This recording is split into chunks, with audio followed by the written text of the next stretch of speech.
आज दिनांक 16 फरवरी 2021 को वसंत पंचमी सरस्वती पूजन के अवसर पर पूर्णमल बाजोरिया शिक्षक प्रशिक्षण महाविद्यालय में श्रद्धा एवं विश्वास से परिपूरित वातावरण में मुख्य यजमान की भूमिका में प्राचार्य डॉक्टर अजीत कुमार पांडे जी ने विश्व कल्याण का संकल्प लेकर मां सरस्वती का वंदन एवं पूजन किया। पूजन में मुख्य रूप से महाविद्यालय समिति के अध्यक्ष डॉक्टर चंद्रभूषण सिंह, सचिव professor Brajbhushan Tiwari, doctor Mathura Dube, doctor Ram Sevak Singh समस्त शिक्षक, कर्मचारी एवं प्रशिक्षुओं ने भाग लिया। पुरोहित की भूमिका महाविद्यालय के शिक्षक डॉक्टर शैलेश मिश्र ने निभाई।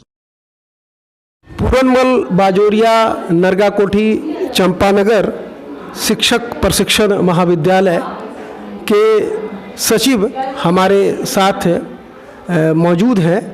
उनसे हम जानेंगे कि सरस्वती पूजा के मौके पर क्या महाविद्यालय का कार्यक्रम रहा और किस तरह से मनाया गया। सर,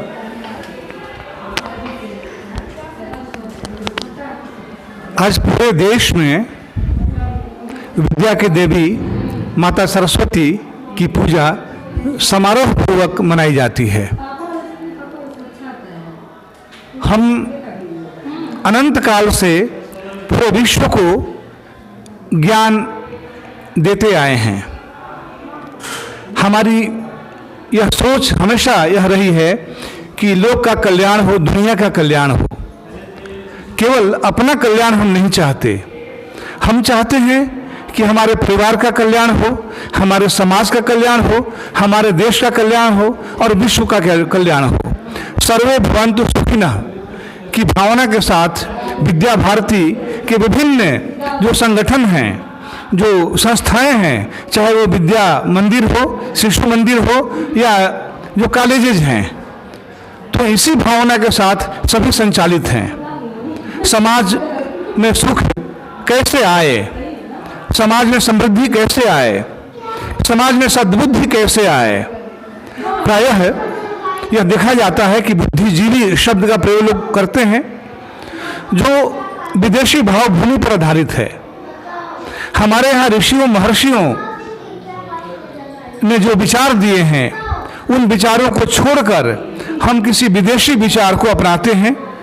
लेकिन विद्या भारती के द्वारा संचालित जितने भी विद्यालय हैं, जितने महाविद्यालय हैं, उनमें यह सिखाया जाता है कि ज्ञान के साथ साथ संस्कार भी हमें प्राप्त होना चाहिए। ज्ञान के साथ यदि संस्कार प्राप्त हो तभी हम प्रज्ञावान कहलाएंगे, तभी हम बुद्धिशील कहलाएंगे। बुद्धिजीवी ओसामा बिन लादेन भी था, लेकिन वह बुद्धिशील नहीं था। तो बुद्धिशील होने के लिए डॉक्टर एपीजे अब्दुल कलाम हमें बनना पड़ेगा। डॉक्टर एपीजे अब्दुल कलाम भी इंजीनियर थे और ओसामा बिन लादेन भी इंजीनियर था, लेकिन दोनों में कितना अंतर है, जमीन और आसमान का अंतर है। यही बुद्धिजीवी और बुद्धिशील में अंतर है। तो हम शील सदाचार पूरी दुनिया को देना चाहते हैं और यह फैलाना चाहते हैं जिससे विश्व का कल्याण होगा। हम अपने कल्याण के साथ साथ विश्व के कल्याण की कामना करते हैं और माता सरस्वती से यह प्रार्थना करते हैं कि हमारे साथ साथ हमारे समाज, हमारे देश और विश्व का कल्याण करें, विश्व को सद्बुद्धि दें। धन्यवाद। सर, आप भी सरस्वती देवी का जो आज त्यौहार मनाया जा रहा है, उस मौके पर आप क्या संदेश देना चाहेंगे समाज को और बच्चे को? मेरा नाम तो पहले बोलिए। डॉक्टर मथुरा दुबे। डॉक्टर मथुरा दुबे जी हमारे साथ हैं और विश्वविद्यालय और महाविद्यालय पूरनमल बाजोरिया नरगाकोठी चंपानगर समिति के सदस्य हैं। तो उनसे हम जानेंगे कि सरस्वती पूजा जो आज मनाया गया, जो काफ़ी शान से, हालांकि कोरोना को लेकर के फीका रहा, जो 2019 में जो मनता रहा था उससे पहले वो कोरोना के वजह से थोड़ा बाधित रहा। तो सर, क्या सरस्वती पूजा के मौके पर आप संदेश देना चाहेंगे समाज को, बच्चों को और राष्ट्र को? सर्वे भवन्तु सुखिनः सर्वे सन्तु निरामया। सर्वे भवन्तु सुखिनः सर्वे सन्तु निरामया। सर्वे भद्राणि पश्यन्तु मा कश्चित् दुःख भाग् भवेत्। ये भारतीय संस्कृति की धरोहर है। हमारा देश हमारी संस्कृति संपूर्ण विश्व के कल्याण की भावना से चलती है। हम सबके भलाई की बात करते हैं, इसलिए हमारे यहाँ जितने भी देवी देवता, जितने भी त्यौहार हैं, सब में कहीं ना कहीं विश्व कल्याण की भावना निहित है और हम विश्व कल्याण की भावना के अंतर्गत ही विभिन्न देवी देवताओं की पूजा करते हैं। आज का दिन बहुत ही पावन दिन है। आज विद्या की अधिष्ठात्री सरस्वती की पूजा करते हैं और बच्चों में यह संस्कार देते हैं कि आप विद्या की अधिष्ठात्री सरस्वती के बिना एक क्षण भी कुछ नहीं कर सकते हैं। ये भावना जगती है और संपूर्ण देश में छोटे बच्चे से लेकर के बड़े तक जितने व्यक्ति शिक्षा में लगे हुए हैं या नहीं भी लगे हुए हैं, वे भी आज सरस्वती की पूजा करते हैं, इसलिए कि जो भी रोजी रोटी जिसको मिलती है वह उसके ज्ञान की देन है, वह उसके विवेक की उपज है। मैं बुद्धिजीवी शब्द से थोड़ी सी परहेज करता हूँ, इसलिए कि बुद्धि का कई जगह दुरुपयोग होता है, इसलिए मैं इसकी जगह पर विवेकशील शब्द का प्रयोग करता हूँ। मनुष्य को विवेकशील होना चाहिए। विवेक जो है हमें गलत रास्ते पर नहीं चलने देता, लेकिन बुद्धि जो है कभी कभी बिकाऊ हो जाती है। तो हम हमेशा कहते हैं विद्यार्थियों को, सबको कहते हैं विवेकशील बनो। विवेकशील बनने का मतलब है कि अच्छे बुरे का अंतर स्पष्ट कर सको। जब अच्छे बुरे का अंतर स्पष्ट कर सकोगे तब अच्छाई की ओर बढ़ोगे। इसलिए यह आज की पूजा जो है केवल एक व्यक्ति की पूजा नहीं है, एक संस्था की पूजा नहीं है, पूरे राष्ट्र की पूजा है। आज पूरे राष्ट्रीय स्तर पर हम लोग अपनी भारतीय संस्कृति को अक्षुण्ण रखने के लिए पूजा करते हैं। आज सरस्वती माँ की वंदना सुबह से ही शुरू हो जाती है और शाम तक लगा रहता है। कुछ न कुछ कहीं ना कहीं कई तरह के कार्यक्रम होते रहते हैं और इसमें एक वातावरण नया बन जाता है। वसंत ऋतु के आगमन की यह सबसे पहली पूजा होती है। यहाँ से आनंद का क्षण हमारा शुरू होता है। पूरे वर्ष में वसंत ऋतु अपने आप में जाना जाता है और आज की पूजा जो होती है वसंत ऋतु की शुरुआत एक ढंग से मानी जाती है और पूरा वसंत आनंदमय जीवन होता है, पूरी प्रकृति आनंद में रहती है। इसी को हम लोग जगाने के लिए, इस तरह की प्रवृत्ति जगाने के लिए, सबके भीतर ऐसी भावना बनाने के लिए आज की पूजा करते हैं। आज की पूजा सभी कर रहे हैं। मैं सभी लोगों को साधुवाद देता हूँ, धन्यवाद देता हूँ, आशीर्वाद देता हूँ कि आज की पूजा जिस तरह से आपने की भविष्य में भी ऐसी पूजा होती रहे। साधुवाद, धन्यवाद।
पूरनमल बाजोरिया नरगाकोठी चंपानगर के प्राचार्य डॉक्टर अजीत कुमार पांडे जी हमारे समक्ष उपस्थित है। सर, पहले सबसे आपका शुक्रिया कि आपने वक्त दिया, समय निकाला। सर, सबसे मैं पहले देवी माँ सरस्वती जो ज्ञान, बुद्धि, विवेक और विचार की देवी है, आज आपके कॉलेज में मनाया जा रहा है। तो मैं ये जानना चाहता हूँ कि कोरोना पेंडेमिक है और एक गाइडलाइन भी है कोरोना का सरकार की तरफ से, तो किस तरह से इस मौके पर आप मना रहे हैं? जी, पूरन और बाजोरिया टीचर ट्रेनिंग कॉलेज में सरकार की पूरी गाइडलाइंस का ध्यान करते हुए यह गुप्त नवरात्रि के शुभ अवसर पे बसंत पंचमी के अवसर पे माँ सरस्वती का पूजन किया जा रहा है। तो उसमें हमने टनल भी लगवाया है, ये पूरे सैनिटाइजर की व्यवस्था की गई है और बच्चों से दूरी बना करके एक एक करके पूजन कराया गया। सभी लोगों ने एक एक करके पूजन किया, इसलिए गाइडलाइंस को ध्यान में रखते हुए हम सभी ने पूजन किया है। और सबकी कल्पना के लिए संपुट मंत्र देव पूज पद कमल तुम्हारे, सुर नर मुनि सब हों सुखारे, हम सभी की सुखद अनुभूति के लिए पूरे विश्व जगत के ऋषि महर्षियों, छात्रों, समाज के प्रबुद्धजनों, सभी लोगों के जो परोक्ष अपरोक्ष रूप से जुड़े हैं, सभी का कल्याण हो। हे देवी, उसके लिए हम आपके चरण कमलों में वंदन करते हैं, अभिनंदन करते हैं, प्रणाम करते हैं। इस बार का जो सरस्वती पूजा है वो रेवती मुहूर्त में जी ऐसा कहा गया कि बड़ा शुभ होता है जी। तो उसका क्या धर्म में स्थान है इस चीज़ का, इस मुहूर्त का? जी, रेवती मुहूर्त होता है कि जिसमें पूजन करने के पश्चात सभी को अखंड वर की प्राप्ति होती है। जो हम सोचते हैं उसकी संकल्पना जो करते हैं वो हमें प्राप्त हो जाता है। रेवती नक्षत्र है और उसके बाद सिंह लग्न है। इसमें पूरा पूजा करने पर हमें जो अभीष्ट सिद्धि के लिए पूजा करते हैं उसकी प्राप्ति होती है। धन्यवाद। आन वांग मनस्त्व त्वक चक्षु श्रोत्रम जिह्वा घ्राणम पाद पाद पयूप स्थान इवये वागत्य सुखम चिरम तिष्ठन्तु स्वाहा। अस्य प्राणा प्रतिष्ठन्तु अस्य प्राणा चरन्तु च अस्य देवात्मा च देवाभेति च कश्चन आगच्छ वरदे देवी दैत्यदर्पविदूषिणी पूजां ग्रहासुमुखी नमस्ते शङ्करप्रिये सर्वतीर्थमयं वाणी सर्वदेव समन्विता मङ्गलं समगच्छ तिष्ठ देव